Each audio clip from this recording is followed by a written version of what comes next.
কি রেজাল্ট হলো, কতগুলো আসন?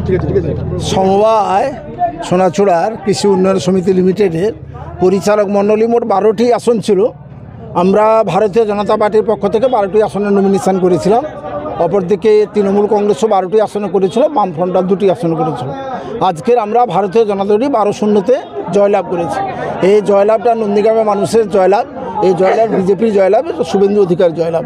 আরেকটি কথা তার সঙ্গে বলে রাখি, 27শে আগস্ট গড়চক্কুড়া সমবায় সমিতি, ওখানে তৃণমূল কংগ্রেস জয়লাভ করেছিল। মাইনরিটি ভোটার সংখ্যাটা হিন্দু ভোটার থেকে অনেক বেশি ছিল, যেন তৃণমূল ভেবেছিল গোটা পশ্চিমবাংলা তারা জয়লাভ করে নিচ্ছে। আমরা বলেছিলাম নন্দীগ্রামে মাটি বিজেপির মাটি, শুভেন্দু অধিকারীর মাটি। এখানে কোনো দিন কোনো জায়গাতে তৃণমূল কংগ্রেস কেশাগ্রহ স্পর্শ করতে পারবে না। এই কারণে 12-0-তে তৃণমূল কংগ্রেস হেরেছে। সব জায়গা হারাবো, বিধানসভাতে রেকর্ড ভোটের ব্যবধানে হারাবো, আজ থেকে ঘোষণা করে রাখলাম। রেকর্ড ভোটের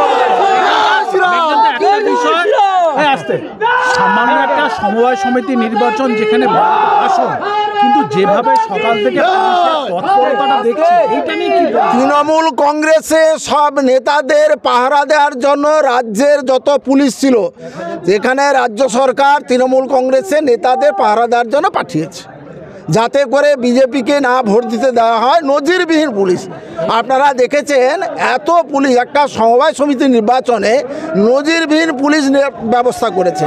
শুধু কেবলমাত্র এখানকার তৃণমূল কংগ্রেসকে তারা সেফগার্ড দেওয়ার জন্য এই সমস্ত পুলিশকে ব্যবস্থা করেছে। বেশ কয়েক মাস পরেই হচ্ছে বিধানসভা নির্বাচন, এবং এই সেই সোনাচূড়া যেখান থেকে 2007-এর আন্দোলনটা প্রায় এখান থেকে দানা বাঁধতে শুরু করেছিল। কি মনে করছেন এই যে আজকের ফলাফল বিধানসভার ক্ষেত্রে কতটা এগিয়ে রাখবে? দেখুন, সোনাচূড়া মাটি আন্দোলনের মাটি, বিজেপির মাটি। সেটা লোকসভা নির্বাচনে, গত লোকসভা নির্বাচন, বিধানসভা নির্বাচনে সোনাচূড়া থেকে আমরা প্রচুর ভোট লিড পেয়েছিলাম ভারতীয় জনতা পার্টি। আবার আগামী 26 সালে যে বিধানসভা নির্বাচন আছে, সবচেয়ে সোনাচূড়া থেকে আমরা ভারতীয় জনতা পার্টি সবচেয়ে বেশি লিড পাবো, আজ থেকে ঘোষণা করলাম।